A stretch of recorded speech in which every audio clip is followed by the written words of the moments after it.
Hi guys, welcome back to my channel. In this video, I'm going to show you how to find SynFutures wallet address on Binance.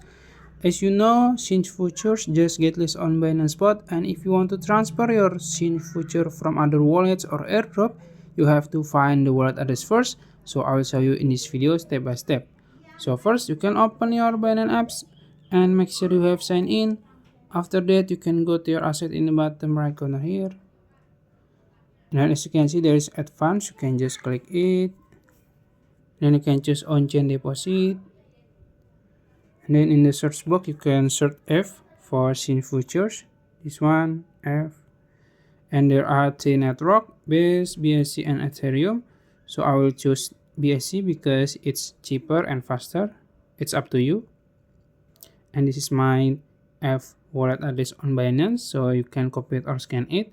And make sure when you transfer the token, you choose the same network, otherwise your token will be gone. So yeah, that's it. If you found this video helpful, please like this video and subscribe to my channel. Thank you.